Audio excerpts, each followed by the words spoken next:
بسم اللہ الرحمن الرحیم۔ عمران مانی ٹی وی کے ناظرین السلام علیکم۔ ناظرین، آج پھر میں آپ کے سامنے ایک نئی اور انٹرسٹنگ ویڈیو لے کے حاضر ہوا ہوں۔ امید کرتا ہوں آپ سب لوگ خیریت سے ہوں گے اور خوش ہوں گے۔ تو ناظرین، چلتے ہیں آج کی ویڈیو کی طرف۔ ناظرین، کسی زمانے کی بات ہے کہ ایک صاحب حج کے لیے روانہ ہوئے۔ نان نفقے کے لیے بیوی کو نقد روپیہ دے گئے اور چھوٹے بھائی کو کہہ گئے کہ خبر گیری کرتے رہنا۔ بھائی گھر میں آتا رہتا اور بہاوج کے حسن و جمال پر نظر ڈالتا رہا۔ شامت کے ماروں میں پردانہ تھا۔ ناظرین، حدیث میں آیا ہے کہ نظر ایک تیر ہے، شیطان کو تیروں میں سے۔ نیت میں فاتور آیا، ہر طرح سے شیطان نے وسوسے ڈالے۔ آخر اس نے بے حیائی سے ایک دن پیغام وصل دیا تو اس بے حیا بہاوج نے بہت آڑے ہاتھ لیا اور برا بلا کہا۔ اس شہوت کے مارے نے کہا، زندگی چاہتی ہے تو میرے حکم کی تعمیل کر، ورنہ اپنی جان سے ہاتھ دھو بیٹھے گی۔ باباج نے کہا، عزت پر جان نثار ہے، جان دے دوں گی لیکن تمہاری بات نہیں مانو گی۔ جب اس بعفت پر قابو نہ چلا تو چند اوباشوں کو بلایا اور زنا کی تہمت لگائی۔ مقدمہ قاضی کے سامنے پیش ہوا۔ قاضی نے گواہی لینے کے بعد رجم کا حکم دیا۔ نابکاروں نے سنسار کرنا شروع کیا۔ یہ بیچاری روکتی رہی، آخر بے ہوش ہو گئی۔ ان شامت کے ماروں نے جانا کے مارے گئی اور یہ سب اپنے اپنے گھر چلے گئے۔ صبح ہوتے ہی اسے ہوش آیا اور بہت ہائے وویلا کرنے لگی۔ اتفاق سے وہاں ایک عرابی آیا اور اس کو اپنے گھر لے گیا اور علاج معالجے کے بعد وہ تندرست ہو گئی۔ چونکہ صاحب جمال تھی، عرابی مذکور نے بھی اس پر ڈورے ڈالے۔ اس نے کہا، ایسا مت سوچو۔ صاحب مذکور نے کہا کہ مجھ سے نکاح کر لے، اور اس نے کہا، میرا نکاح ہو چکا۔ عرابی خاموش رہا اور کہا، معاف فرماؤ، مجھے معلوم نہیں تھا۔ اس عرابی کا ایک غلام بھی تھا، وہ گھر میں آتا تھا۔ اس کی رات ٹپکی اور اس نے عورت کو اپنی طرف مائل کرنا چاہا۔ یہ با خدا عورت تھی، بے لاک سنائی، کیونکہ یہ خدا سے ڈرتی تھی۔ غلام نے بہت تیش کھایا اور کہا، تم یہاں نہ رہ پاؤ گی۔ صاحب خیر مجنون ہوتا ہے، یہ یوں کہو کہ شیطان غلام کے سر پر سوار تھا۔ عقل و حواس باختہ ہو رہے تھے۔ اپنے آقا کے شیر خوار بچے کو جو اپنی ماں کے پاس سو رہا تھا قتل کر کے خون آلود چھری اس پاک دامن بیوی کے بستر کے تلے رکھ دی۔ آقا جب صبح کو بیدار ہوا تو لڑکے کو ذبح شدہ پا کر غصے سے لال ہوا۔ غلام بولا کہ قاتل کو میں تلاش کر کے رہوں گا، اس گھر میں سوائے گھر والوں کے کوئی اور نہیں ہے۔ یہ کہہ کر اس دیندار عورت کے بستر سے چھری نکال لایا اور کہا کہ یہ اس عورت کا کام ہے۔ عرابی نے عورت سے کہا، نیکی کا بدلہ یہی ہے۔ عورت نے کہا، مجھے بچے کے قتل سے کیا ہاتھ آتا جو میں قتل کرتی، میں اس سے بری ہوں اور میں یہ بھی نہیں جانتی کہ یہ کس کا کام ہے۔ اب جو آپ کے مزاج میں آئے کیجیے۔ عرابی نے بہت غور کیا اور سمجھا کہ اس عورت سے غلام دشمنی رکھتا ہوگا اور اس کے نکالنے کے لیے یہ حرکت کر بیٹھا ہوگا۔ بچے کے قتل پر صبر کیا اور اس عفت پناہ بی بی کو 300 درہم دے کر کہا، جاؤ، تمہارا اب ہمارے یہاں رہنا مناسب نہیں ہے۔ یہ عورت یہاں سے چل پڑی۔ کچھ دور جا کر اس نے دیکھا کہ آدمی جمع ہے اور ایک آدمی کو پکڑ رکھا ہے اور کہا جاتا ہے کہ یا تو 300 درہم دو ورنہ طے کر دیا جائے گا۔ وہ غریب منت سماجت کرتا رہا مگر وہاں کوئی نہ سنتا۔ اس عورت کی حمیت نے نہ چاہا کہ درہموں کو اپنے پاس رکھے۔ فوراً اس امیر کو جس کا وہ باجگزار تھا 300 درہم دے کر اس کو اللہ کے واسطے چھڑایا۔ جس نے سنا مرحبا کہا اور اس عورت نے اپنا راستہ لیا۔ یہ آدمی امیر کے چنگل سے چھٹ کر اپنی موسنا کے پیچھے ہو لیا اور ہر چاند کے وہ کہتی رہی کہ مجھے تجھ سے کوئی سروکار نہیں، مگر اس کا حسن دیکھ کر لٹو ہو گیا اور پیغام وصل دے ڈالا۔ جب اس نے دمکایا اور کہا کہ مجھ سے یہ کلام نہ کر، تو اس نے کہا اچھا اب نہیں کروں گا، مگر اس کے ساتھ سائے کی طرح رہا۔ چلتے چلتے ایک سمندر کے کنارے پہنچے، وہاں ایک جہاز سوداگروں کا لنگر ڈالے ہوئے تھا۔ اس بےہودہ مرد نے سوداگروں سے کہا کہ میری ایک لونڈی ہے، میں اسے بیچنا چاہتا ہوں، تم خرید لو، جو کچھ دے دو گے لے لوں گا۔ ایک سوداگر نے 100 درہم کی خرید لی۔ ہر چند کی عورت نے کہا کہ میں کسی کی کنیز نہیں ہوں، بلکہ اس کے امیر کو 300 درہم میں نے دیے تھے جو اس کے قتل پر آمادہ تھا، میں نے اسے 300 درہم دے کر چھڑایا۔ یہ مثال اس پر سادہ کرتی ہے، الٹا چور کوتوال کو ڈانٹے۔ حسن انسان کا دشمن ہے۔ وہ اس کو خوبصورت پا کر جہاز پر لے گئے اور جہاز کا لنگر اٹھا دیا اور چاہا کہ اس سے وہ حرکت کریں جس کی وہ ہرگز خواہاں نہ تھی۔ بے تاب ہو کر دل پرسوز سے دعا کی کہ یا الہی مجھے موت آئی یا میری آبرو رزق کرنے والوں کو۔ وہاں کیا دیر تھی، دعا قبول ہوئی۔ ایک شعلہ آگ کا آیا اور سب جہاز والوں کو جلا کر راکھ کر گیا اور ان کا مال اسباب بچ گیا۔ یہ جہاز بغیر نہ خدا کے ایک شہر میں پہنچا، وہاں کے کلی اور حمال وغیرہ کشتیاں لے کر دوڑے۔ جب جہاز کے پاس گئے تو اس عورت نے یہ دیکھ کر کہ میرا حسن و جمال ہر جگہ رنگ لاتا ہے، اپنا لباس مردانہ کر لیا۔ مزدوروں نے کہا صاحب تنہا کہاں سے آئے ہو، کسی کو ساتھ کیوں نہیں لائے؟ اس نے کہا میری حکایت عبرتناک ہے، تم سے ہرگز نہ کہوں گا، ہاں اگر یہاں بادشاہ آئے اور میرا حال پوچھے تو کہوں گا۔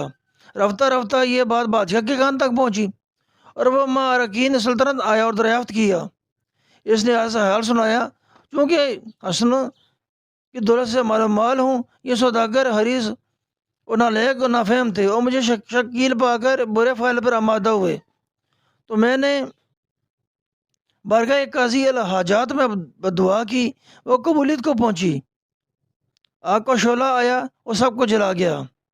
اب دنیا کی بے ثباتی دیکھ کر میرا دل دنیا سے ہٹ گیا ہے، میرے لیے ایک محبت خانہ بنا دیجئے اور یہ مال و متاع آپ لے لیجئے۔ بادشاہ نے جب اس کے کہنے کے ایک عبادت خانہ بنوایا اور کھانے کا انتظام کیا۔ یہ عبادت خانہ میں رہتی اور رات دن اللہ اللہ کرتی تھی۔ اتفاق سے بادشاہ ساتھ بیمار ہوا اور کسی کے علاج سے اس کو افاقہ نہ ہوا اور اپنی زندگی سے مایوس ہوا، تو اس نے یہ وصیت کی کہ میرے بعد اس آبدہ کو تخت پر بٹھانا اور سلطنت کی باغ دوڑ اس کے ہاتھ میں دینا۔ الغرض وہ بادشاہ اس دار فانی سے رخصت ہو گیا۔ جب امیر و وزراء اس کی تجہیز تفہین سوارک ہوئے تو فقیر کی طرف مائل ہوئے۔ فقیر نے ہر چند کہا کہ میں تارک الدنیا ہوں، مجھے سلطنت سے کیا کام، مگر انہوں نے قبول نہ کیا۔ فقیر نے حیران ہو کے کہا میں مرج آدمی ہوں، مجھے ایک لونڈی چاہیے۔ وزیروں اور امیروں نے کہا کہ ہماری بیٹیاں حاضر ہیں۔ کہا اچھا تم سب اپنی اپنی صاحبزادیاں ان کے ماؤں کو بھیجو، اور وہ سب حاضر ہوئیں۔ اس نے اب سرگزشت اس سے بیان کی۔ انہوں نے جا کر اپنے اپنے خاوندوں سے اس کا ذکر کیا۔ انہوں نے ایک آدمی کو منتخب کر کے اپنا بادشاہ بنا لیا اور یہ عورت اسی طرح محبہ خانہ میں عبادت کرتی رہی۔ جو کوئی اپنی حاجت لے کر جاتا اس کی دعا و برکت سے اپنا مدہ پاتا۔ اس کا ذکر آہستہ آہستہ شہر آفاق ہوا، دور دور اور نزدیک سے آدمی آتے اور اپنا مدہ پاتے۔ اس کا شوہر بھی حج سے واپس آیا اور اس نے بھی یہ شعرا سنا۔ گھر پر اپنے بھائی کو نابینا پایا اور بیوی کا حال دریافت کیا تو بھائی نے بتایا کہ اس نے زنا کیا تھا۔ قاضی نے اس کو رجم کرایا، وہ مر گئی۔ حاجی صاحب کو 2 رنج لاکھ ہوئے، ایک بیوی کا گواہ بظاہر لا علاج تھا اور دوسرا بھائی کے نابینا ہونے کا۔ حاجی صاحب نے کہا کہ میں سنتا ہوں کہ ایک آبدہ ہے یہاں سے دور کے فاصلے پر کہ اس کی دعا کی برکت سے مایوس بیمار شفا پاتے ہیں، تو میرے ہمراہ چلو۔ غرض کے روانہ ہو کر اس کے پاس پہنچے جہاں اس عرابی کا مکان تھا جو کہ رجم کے میدان سے اس عورت کو لے گیا تھا۔ اس کے حبشی غلام کو جزام ہو گیا تھا۔ حاجی صاحب سے اس عرابی نے پوچھا کہ آپ کدھر تشریف لے جائیں گے؟ حاجی صاحب نے ضابطہ کا حال بیان کیا۔ عرابی بھی اپنے حبشی غلام کو ساتھ لے کر چلا۔ چلتے چلتے سب کے سب اس دہقان کے گھر پہنچے جس کو اس باعصمت بی بی نے 300 درہم دے کر چھڑایا تھا۔ یہ معذور ہو گیا تھا، اس کی ماں بڑھیا تھی۔ اس نے حاجی صاحب سے اس آبدہ کا حال سنا تو اس نے بھی اپنے بیٹے کو ہمراہ لیا اور یہ سب آبدہ کے دروازے پہ پہنچے۔ آبدہ نے سب مریضوں کو دیکھا اور پہچان لیا اور کہا کہ تم سب صاف اپنے جرم کا اقرار کرو، اور اگر تم نے بتانے میں قصور کیا تو ان مرضوں کا دور ہونا مشکل ہے۔ حاجی صاحب نے بھائی کی طرح مخاطب ہو کر کہا کہ تجھ سے کوئی خطا ہوئی، اس کو صاف صاف بیان کر دے۔ اس نے جواب دیا کہ مجھے یوں ہی رہنے دیجیے، مجھ سے صاف صاف انکار نہ کرائیے۔ حاجی صاحب نے گرم ہو کر کہا سچ بولنے میں کیا شرم کی بات ہے؟ آخر نیچی نگاہ کر کے اپنی عفت و پناہ بہاوج کا سب ماجرا کیا سنایا کہ وہ زنا سے پاک تھی، میں نے تہمت لگا کر مجرم بنایا۔ یہ سن کر حاجی صاحب کا چہرہ غصے سے لال ہو گیا، آخر تیش کھا کر چپ ہو گئے، منہ سے کچھ نہ بولے۔ آبدہ نے خلوص کے ساتھ حق تعالیٰ سے دعا کی جو فوراً قبول ہو گئی، اور وہ فوراً آنکھوں میں واپس آ گیا۔ بعد میں افشی جزامی سے کہا کہ تو بھی اپنا ماجرا سچ سنا دے۔ اس نے جواب دیا کہ اپنا پردہ میں خود نہ فاش کروں گا۔ اس کے مالک نے کہا اگر تو نے جرم کیا ہے تو میں نے تجھے معاف کیا، تو اسے انتقام نہ لوں گا۔ تب وعدہ معافی پا کر اس نے کہا کہ مالک تمہارا وہ چھوٹا بچہ مجھ نالائق کے ہاتھ سے ناحق قتل ہوا، میں نے قتل کر کے پھر عورت کے بستر کے نیچے چھری رکھ دی تھی، پھر وہاں سے نکال کر اسی معصوم عورت پر ملزم بنا دیا تھا۔ عابدہ نے یہ بات سن کر حق تعالیٰ سے دعا کی، فضل الہی سے وہ تندرست ہو گیا۔ پھر بڑھیا کے بیٹے کی باری آئی، اس نے کہا دو کو شفا ہو چکی ہے، تو اپنا حال اس طرح بیان کرنے لگا کہ مجھ پر ایک امیر کا تن 300 درہم قرض تھا جو مجھ سے ادا نہیں ہو رہا تھا، وہ میری سزا دہی کا سخت رویہ تھا، مجھے سزا دینا چاہتا تھا۔ ایک عورت فرشتہ رحمت کی طرح ظاہر ہوئی اور اس نے وہ 300 درہم ادا کر دیے۔ میں امیر سے چھوڑ کر اس کے پیچھے پیچھے ہو لیا اور بد کام کا ارادہ کیا۔ اس پاک دامن نے نامنظور کیا اور مجھ کو جھڑک دیا۔ چلتے چلتے سمندر کے کنارے پہنچے، ایک جہاز لنگر انداز تھا، میں نے غصے میں بھرا ہوا تھا اس عورت کو اپنی لونڈی ظاہر کر کے اہل جہاز کے ہاتھ بیچ دیا۔ اس روگ سے بیمار ہوں اور زندگی سے بیزار ہوں۔ عابدہ نے سچ واقعہ سنا اور بارگاہ الہی میں دعا کی، اس نے بھی مرض ملک سے نجات پائی۔ جب یہ تینوں تندرست ہو گئے تو عابدہ نے ان تینوں کو باہر جانے کا حکم دیا اور اپنے شوہر کو رہنے دیا۔ جب یہ تینوں باہر ہوئے تو عابدہ نے اپنے چہرے سے نقاب اٹھا دی۔ شوہر اس کو دیکھ کر فرت مسرت سے آنسو بھر لایا۔ عورت نے کہا کیوں روتے ہو، اپنی جان کھوتے ہو؟ کہاں تم کو دیکھ کر مجھے اپنی پاک دامنی بیوی یاد آئی ہے، اس کی بھی شکل شباہت ایسی تھی، اگر قاضی نے اس کو سنسار نہ کر دیا ہوتا تو میں جانتا کہ تم وہی ہو۔ عورت نے اب زیادہ دیر تک اپنے خاوند کو مایوس رکھنا مناسب نہ سمجھا، فوراً بولی کہ میں تمہاری زوجہ ہوں، پھر اپنی ساری سرگشت سنائی۔ وہ یہ ماجرا سن کر بہت حیران ہوا، حق شناس بندوں کی طرح شکر بجا لایا، اور لوگوں نے بھی سنا، سب اس کی سلامتی پر خوش ہوئے، اور تین مجرموں نے بھی اس سے بچانا۔